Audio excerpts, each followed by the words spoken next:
자, 11번째 썰을 가보도록 하겠습니다. 댓글 컨텐츠고 영상 제목, 직장 동료 30대 중반 두 분도 국제결혼 추진 중입니다. 한국여자와 소개팅했지만 너무 노답이라서 라는 영상에 달린 댓글입니다. 여기 같은 영상에 달린 댓글들이 좀 많아요. 그래서 여기 관련 썰을 많이 할 겁니다. 뭐 국제결혼 이슈가 되는 건 사실이죠.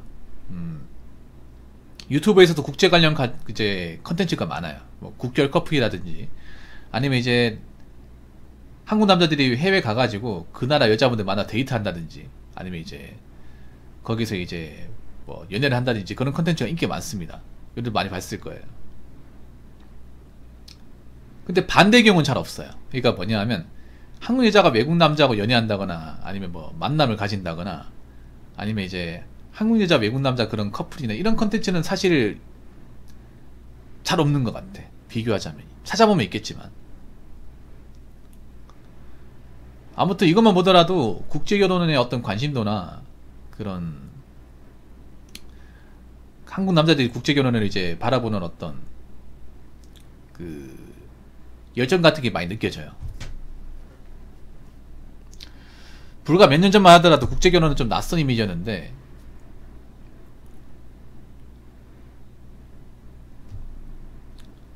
지금은 좀 대중화되는 것 같아요. 아직 대중화라 말하기엔 좀 그렇지만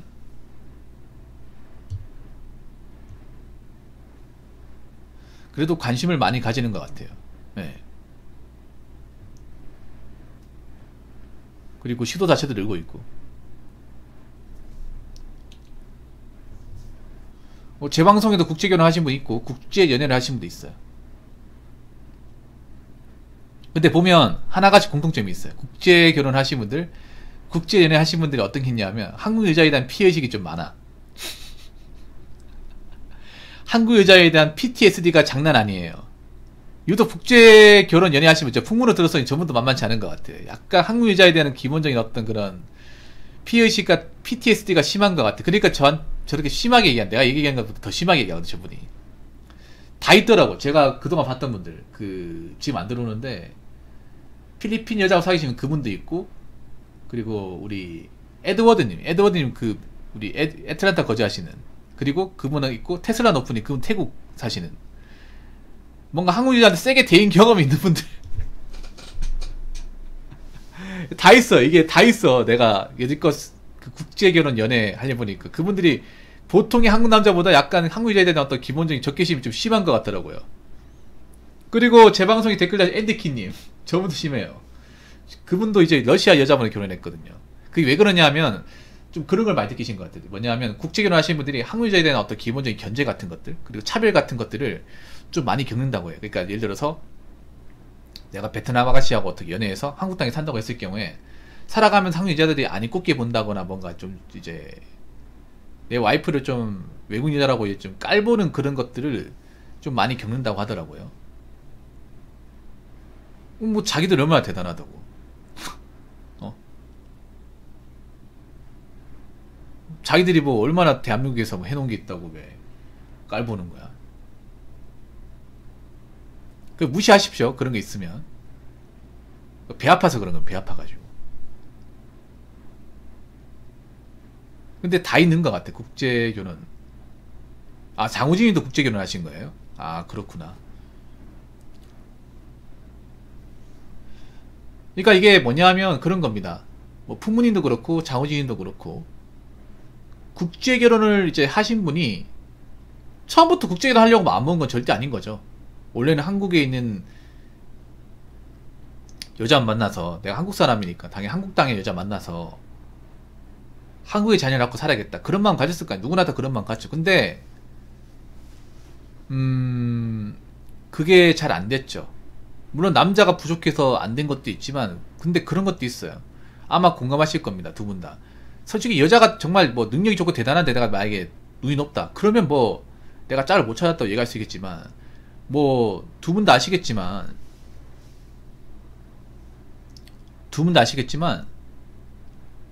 여자분들이 대단한 사람 거의 없어요. 대단한 여자 별로 없어. 대단한 남자는 없는데 대단한 여자는 더 없어요. 정말 없어. 또 여자분들은 자기가 대단한 줄 알아. 별로 능력도 없잖아, 솔직히 말해서. 장우진이 그렇지 않나요? 한국에서 내가 여자를 만나려고 이렇게 뭐 소개팅을 한다거나 만났을 때 그 여자분들 중에 뭐 정말 대단한 직업을 가지고 있다, 집안이 빵빵하다 본 적 있어요? 대부분 가진 것도 없고 해놓은 것도 없잖아요. 근데 어디에 정신이 팔려서 그런지 모르겠지만 남자한테 막 뭐 대놓고 뭐 얼마 이상은 돼야 된다, 나한테 이 정도 해줘야 된다, 막 바라는 거 많잖아. 해주는 건 없으면서.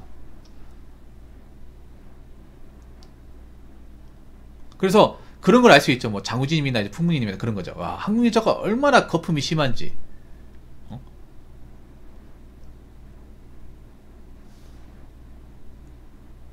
얼마나 거품이 심한지를 이제 다른 여자하고 만나서 느끼는 거야. 만약에 장우진님이 아까 팔찌 얘기했잖아요. 팔찌를 만약에 그런 거 해줬잖아. 그러면 와이프한테 잔소리 들었겠지. 욕먹었겠지. 야, 내가 싸구려로 보이냐? 이딴 싸구려 팔찌로 만족하게? 딴 애들 다 뭐, 루비똥이나, 티파니나 불가인데, 이거 누구 코에 갖다 붙이라고. 야, 내가 집안에 살림만 하니까 만만해 보여? 뭐 이런 식으로 나왔겠죠. 피어식 장렬하면서. 그러니까 그런 거 뭐냐 하면, 한국 여자분들 그냥 반만 해줘도 만족하는 거야, 반만. 한국 여자하고 데이트할 때. 그러니까 한국 여자한테 이만큼 했으면, 너 나 안 사랑하지? 내가 이거밖에 안 된 사람이야? 나 왜 만나? 이런 얘기 들을 텐데, 일본 여자분들은 그런 거예요. 장점이 뭐냐 하면 별거 아닌 것도 감동을 해. 일본 여자들은 표현이 확실하거든요. 겸손해요. 꾸벅꾸벅 인사하고 줬는 것에 대해서 감사한 마음이 확실해요. 그래서 어떤 느낌이냐, 내가 별로 그렇게 크게 대우한 게 아닌데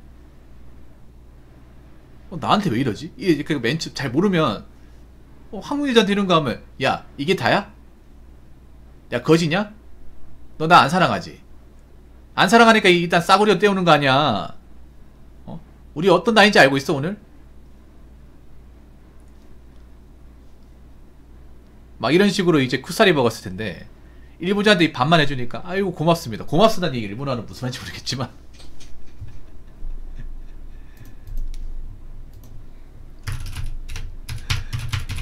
꾸벅꾸벅 고맙습니다 얘기한단 말이에요. 아리가또. 아리가또, 그래. 아리가또, 아리가또. 일본 여자들 아리가또가 정말 많이 붙었어요. 아리가또. 뭐만 하면 다 아리가또래. 뭐만 하면.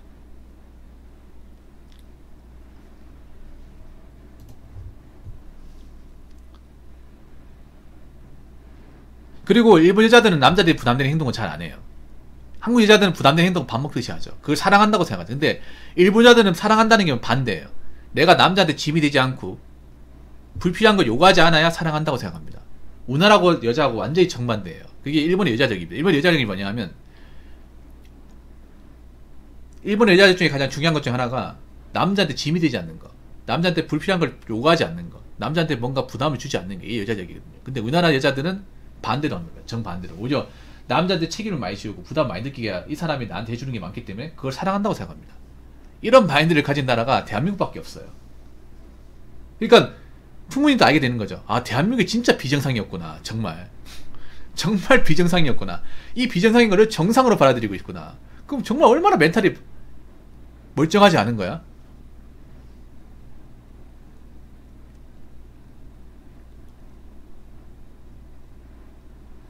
근데 메네나는 구별할 수 있대요. 메네나는 좀 구분할 수 있대. 메네나 패션이 따로 있죠. 그 메네나 구분한 패션. 메네나 패션이 뭐냐면 약간 그 에이프릴이라고 약간 앞치마 같은 교복 같은 거, 드레스 같은 거, 공주 같은 드레스. 예. 그거 입고 머리를 양갈래로 묶고 머리를 일자 머리 있죠. 일자 머리하고 짧은 치마에다가 그 긴 양말 있죠. 왜 그 애니에 나오는 그런 깜장색 구두 신고, 그리고 이제 MCN 같은, 그러게 어떻게 보면 이제 구분할 수 있어요. 그게 그 패션이 있어요. 메네나는 특유의 패션이.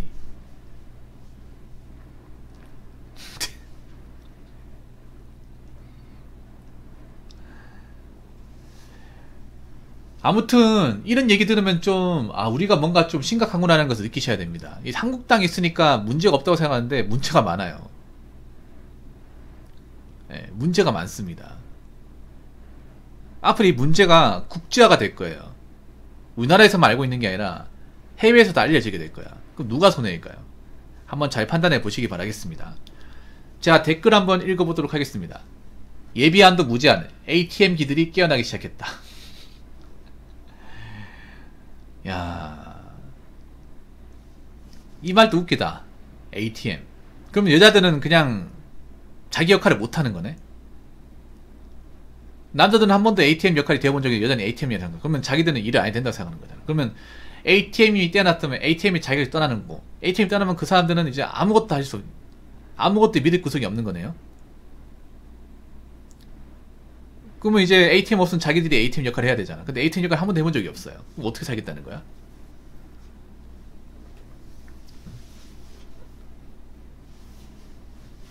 여자들이 문제가 뭐냐면 한 번도 자기가 ATM 역할을 해본 적이 있어. 그러니까 자기가 뭔가를 인생을 책임지며 살겠다는 것을 좀 뭔가 머릿속으로 새기면서 살아본 적이 없어요. 지금 여자분들이 사치를 많이 부리는 것도 어떻게 보면 그런가요? 어떻게 결혼하면 되지? 어떻게 남자한테 의탁하면 되지? 그 남자가 ATM 역할 할 거니까. 그걸 밑바탕으로 많이 깔고 있어요. 딸까지 부모님도 마찬가지야. 우리 딸 데려간 사람 분명히 있을 거야. 우리 딸을 그래도 남친 잘 사귀니까 그 중에 괜찮은 사람 데리고 오면 되겠지. 이 생각을 가지고 있어. 근데 굉장히 오판하고 있습니다. 지금 한국 여자분들한테 ATM 역할을 자처하는 사람은 줄고 있어요. 없는 건 아니야. 점점 줄고 있어. 점점. 왜냐하면 남자 입장에서 무제한 ATM 역할을 하면 결혼한 것 자체가 남자 입장에서 굉장히 크나큰 폐차이기 때문에 퐁퐁남이 되는 거기 때문에 뭐 퐁퐁남이라 좋다고 결혼하는 사람도 있겠지만 점점 그런 결혼을 부러워하기보다는 오히려 꾸짖고 있죠. 그러면 어떻게 되냐 하면 만약에 이런 무제한 ATM 같은 남자를 못 만난다면, 결혼하지 못하면 여자는 어떻게 살아야 되냐. 특히 자기 인생 스스로 뭔가 삶의 기반을 닦아본 적이 없는 여자들은 어떻게 살아야 되냐. 우리가 알아야 될 게 있습니다. 여자분들이 생각보다 나이 먹어서까지 삶의 플랜을 짜보지 못한 분들이 제일 다수예요.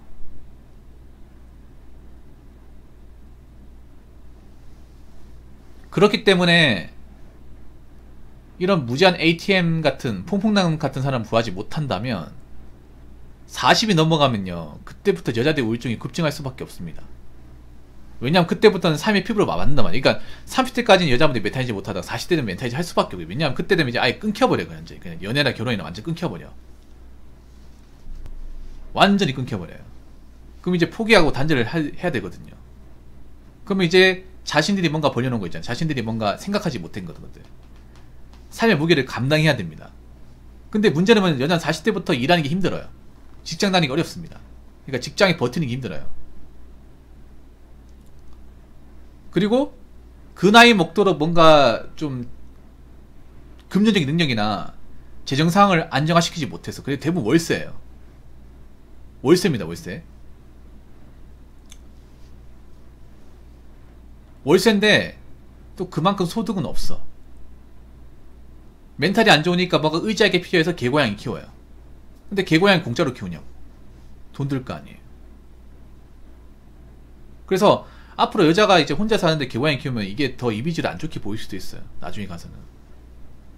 그리고 앞으로 개고양이 키우는 사람은 월세를 안 내어줄 수도 있습니다. 사실 남의 집에 얹혀 살면서, 월세 살면서 개고양이 키우는 것도 사실 정상적으로 보이지 않습니다. 남자나 여자나. 왜냐, 개고양이 키우면 냄새도 배기고 벽지도 뜯기고 한단 말이에요. 멀쩡한 게 없단 말이야. 그렇다고 뭐 피해 보존도 제대로 해주는 것도 아니고요.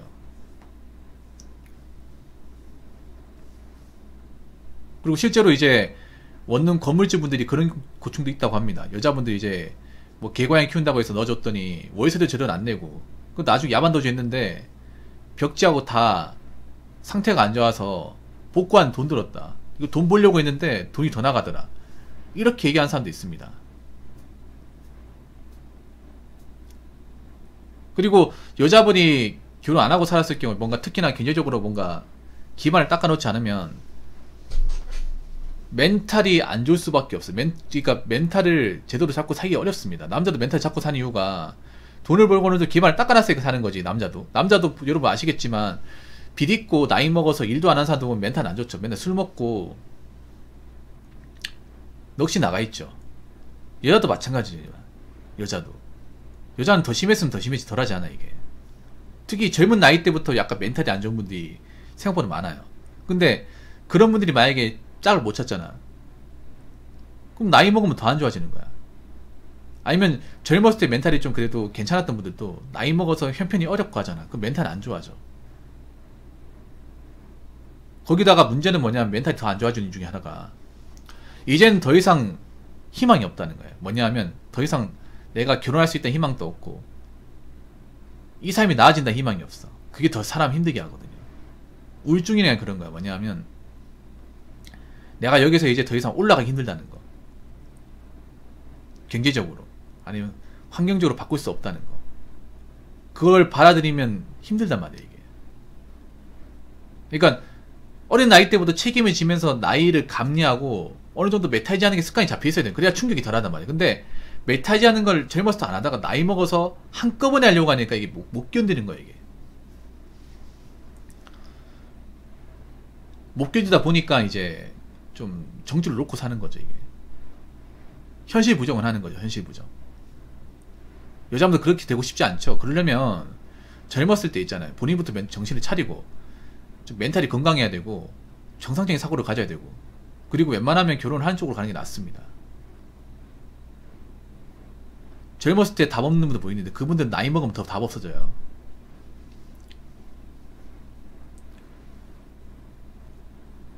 그렇기 때문에 지금 여자분들 희망으로 돌릴 때가 아닙니다. 희망으로. 지금 젊었을 때 뭐 돈 많은 남자 만날 수 있다는 희망회로가 나이 먹어서 뜻대로 안 되면 절망회로가 됐습니다. 절망회로. 나이 먹어서 뜻대로 안 되면 절망이 됩니다. 그거는.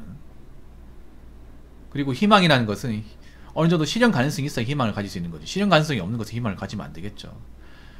내가 가진 것도 없고 능력도 없는데 어떻게 돈 많은 남자가 나 좋다고 따라다닙니까? 돈 많은 남자 입장은 생각 안 합니까? 돈 많은 남자 그냥 아무 여자 불쌍한 여자 데리고 살려고 뭐 공부도 열심히 하고 좋은 집 가지려고 노력했는지 아십니까? 그런 거 아니거든요. 제발 상대방 입장 좀 생각 좀 해보세요. 돈 많은 남자는 바본지. 그렇기 때문에 여자분들도 있잖아요. 일단 멘탈이 건강해야 되고 상황을 제대로 판단해야 되고 그리고 열심히 살아야 됩니다. 이제 결혼 못할 사람 많습니다. 결혼을 원한다고 해도 결혼시장에 탈락한 분들 많아요. 그러니까 제발 좀 드라마 같은 거 짝짓기 프로그램 보면서 헛다리 짚지 마시고요. 상황 판단을 좀 냉정하게 하시기 바라겠습니다. 자, 이상으로 11번째 썰 마치도록 하겠습니다.